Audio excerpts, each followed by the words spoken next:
ಮುಧೋಳದಲ್ಲಿ ಭುಗಿಲೆದ್ದ ಬಿಜೆಪಿಗರ ಆಕ್ರೋಶ.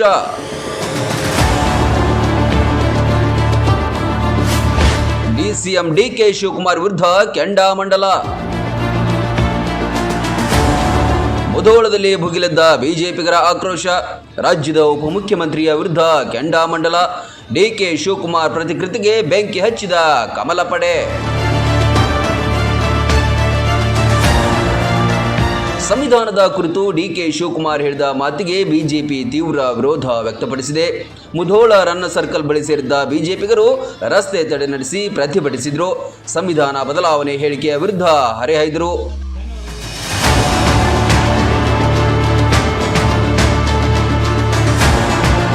ಡಿಕೆ ಶಿವಕುಮಾರ್ ಅವರು ಹೇಳಿರುವ ಹೇಳಿಕೆಯನ್ನು ಖಂಡಿಸಿ ಇಡೀ ರಾಜ್ಯಾದ್ಯಂತ ಭಾರತೀಯ ಜನತಾ ಪಾರ್ಟಿ ಪ್ರತಿಭಟನೆಯನ್ನು ಮಾಡ್ತಾ ಇದೆ. ಇವತ್ತು ಮುಧೋಳ ನಗರದಲ್ಲಿ ಸಹಿತ ಭಾರತೀಯ ಜನತಾ ಪಾರ್ಟಿ ನಗರ ಹಾಗೂ ಗ್ರಾಮೀಣ ಘಟಕಗಳಿಂದ ಇವತ್ತು ಪ್ರತಿಭಟನೆಯನ್ನು ಮಾಡಿದ್ದೀವಿ.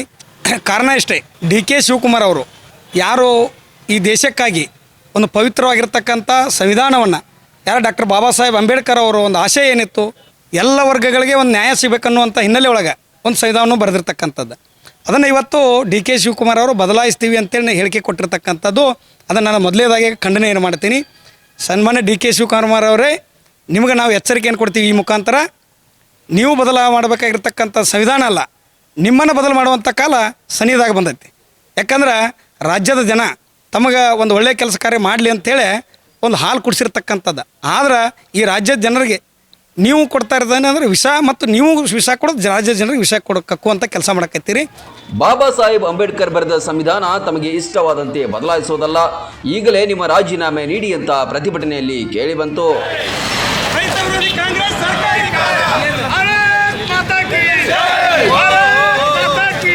ಉಪಮುಖ್ಯಮಂತ್ರಿಗಳಾದಂತಹ ಡಿ.ಕೆ. ಶಿವಕುಮಾರ್ ಅವರು ಎಂಥ ಕೆಲಸ ಮಾಡಿದ್ದಾರೆ ಅಂದರೆ, ಕಾಂಗ್ರೆಸ್ ಸರ್ಕಾರ ಯಾವಾಗಲೂ ಇದೇ ಕೆಲಸ ಮಾಡ್ಕೊತ ಬಂದದ. ಈ ಹಿಂದೆ ಇಂದಿರಾ ಗಾಂಧಿಯವರೇ ಸಂವಿಧಾನವನ್ನು ಚೇಂಜ್ ಮಾಡ್ಲಿಕ್ಕೆ ಹೋಗಿದ್ರು. ತಮ್ಮ ಕುರ್ಚಿ ಗಟ್ಟಿಯಾಗಿರಲಿ ಅಂತ ಸಂವಿಧಾನವನ್ನು ಚೇಂಜ್ ಮಾಡುವಂಥವ್ರು ಇವರು. ಸೊ ಅದನ್ನೇ ಇವರು ಮುಂದುವರ್ಸ್ಕೊಂಡು ಬರ್ತಾ ಇದ್ದಾರೆ. ಸಿದ್ದರಾಮಯ್ಯನವರು ಕೂಡ ಈ ಹಿಂದೆ ಹೇಳಿದ್ರು ಅದು ಇದು ಅಂತ. ಅವರು ಕೂಡ ರಕ್ತ ಉರಿಯುತ್ತೆ, ರಕ್ತ ಅದು ಇದು ಅಂತ ಹೇಳಿದ್ರು. ರಕ್ತ ಏನು ತಾವೇ ಫ್ರಿಜ್ಜಲ್ಲಿ ಕೂತಿದ್ದಾರೆ ಅಂತ ಅನಿಸ್ತದೆ.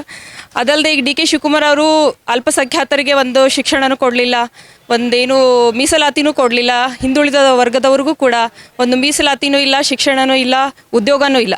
ಏನು ಕೊಡ್ದಿರ ಇವರು ಇಷ್ಟೆಲ್ಲ ಮಾತಾಡ್ತಾ ಇದ್ದಾರೆ. ಸಂವಿಧಾನನೇ ಚೇಂಜ್ ಮಾಡ್ಲಿಕ್ಕೆ ಹೊರಟಾರ. ಅವರು ರಾಜೀನಾಮೆ ಕೊಡಲೇಬೇಕು ಅಂತ ನಾವು ಇವತ್ತು ಪ್ರತಿಭಟನೆ ಮಾಡ್ತಾ ಇದ್ದೀವಿ. ತಹಶೀಲ್ದಾರ್ ಕಚೇರಿ ತನಕ ಪ್ರತಿಭಟನಾ ಜಾಥಾ ನಡೆಸಿದ್ರು.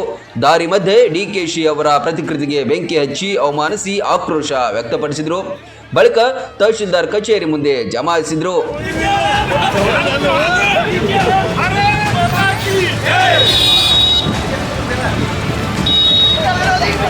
ಡಿ.ಕೆ. ಶಿವಕುಮಾರ್ ಅವರು ಒಂದು ಸುದ್ದಿವಾಹಿನಿಯ ಸಂದರ್ಶನದಲ್ಲಿ ನಮಗೆ ಅವಶ್ಯ ಬಿದ್ದರೆ ನಾವು ಈ ಮುಸ್ಲಿಂ ಜನರನ್ನು ಕಾಪಾಡಲು ಸಂವಿಧಾನ ಬದಲು ಮಾಡೋಕ್ಕಾದ್ರೂ ನಾವು ಸಿದ್ಧ ಇದೀವಿ ಅಂತ ಹೇಳ್ತಾರೆ. ಇದು ಈಗಿಂದಲ್ಲಿ ಇವ್ರದ್ದು ಇಂದಿರಾ ಗಾಂಧಿ ಕಾಲದಿಂದನೂ ಅವರ ಅವಶ್ಯಕತೆಗೆ ಬೇಕಾದಾಗ ಸಂವಿಧಾನನ ಬದಲು ಮಾಡ್ಕೊತ ಬಂದಾರೆ. ಆದ್ರೆ ಅವಾಗ ಯಾರೂ ಕೇಳೋರಿಲ್ಲ ಅಂತೇಳಿ ಇವ್ರದ್ದು ನಡೆದೈತಿ. ಬಟ್ ಇನ್ನು ಮುಂದೆ ಇದೆಲ್ಲ ಸಂವಿಧಾನ ಬದಲು ಮಾಡ್ತೀವಿ ಅಂದ್ರೆ ನಡೆಯಂಗಿಲ್ಲ. ಅಂಬೇಡ್ಕರ್ ಅವ್ರು ಬರೆದಂಥ ಸಂವಿಧಾನ ಐತಿ ಇದು ಅವ್ರ ಮನ್ಯಾಗ ತಯಾರಾದಂಥದ್ದಲ್ಲ.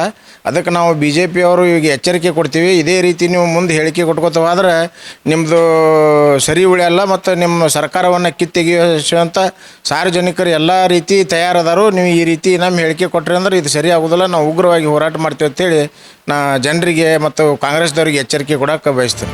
ತಹಶೀಲ್ದಾರ್ ಮೂಲಕ ಡಿ.ಕೆ.ಶಿ ಮತ್ತು ಕಾಂಗ್ರೆಸ್ ವಿರುದ್ಧ ಕ್ರಮ ಕೈಗೊಳ್ಳಲು ಮನವಿಯನ್ನು ಸಲ್ಲಿಸಿದರು. ಇದೇ ವೇಳೆ ಮುಧೋಳದಲ್ಲಿ ನೀರಿನ ತತ್ವಾರವನ್ನು ಕೂಡ ಬಗೆಹರಿಸಲು ಆಗ್ರಹಿಸಿದರು.